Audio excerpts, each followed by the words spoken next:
The most dreaded deadline in America is fast approaching. The clock is ticking until your friends at the IRS take your hard-earned money. Yes, it's the eve of April 15th, Tax Day. And tonight, is anyone doing anything to keep America's most hated government agency in check? Excessive spending, targeting, and poor customer service, you name it, and the IRS has done it. Joining us now, Representative Peter Roskam. Congressman, so what is your plan to rein in the IRS? Well, there's 7 bills that are actually going to be considered by the House of Representatives tomorrow that are focused at doing exactly that, reining in the IRS. The first says that there's going to be a taxpayer bill of rights. The taxpayers have an expectation that they're going to be treated fairly and so forth, and there's an enumerated bill of rights that are placed at the responsibility of the commissioner of the IRS. There's another piece of legislation that has to do with emails, to make sure that emails are only used on an official basis and we don't have any of this nonsense like we've seen with other government agencies that are using confidential information and getting it outside of this purview. Or how about this?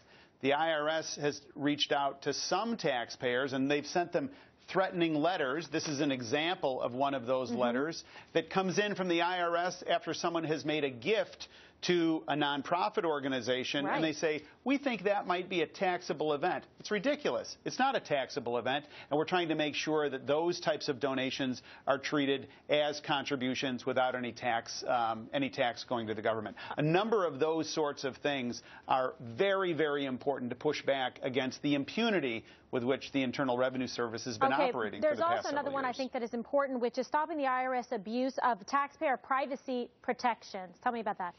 Yeah, that's it exactly. I mean, this whole idea that the IRS sort of can be cavalier about this information and then hide behind the very protections that are supposed to protect taxpayers that get twisted and distorted and protect the IRS officials who have abused this information. So there's any number of these things that have moved forward, and they came out of the Ways and Means Committee on a bipartisan basis, which is a pretty interesting thing. So on a bipartisan basis, now folks are saying, this is too much, IRS. You've got too much power, and the American people are going to push back against you. Well, as a former prosecutor, I want to know about prosecuting the people and firing employees that have abused the American taxpayers. How about that?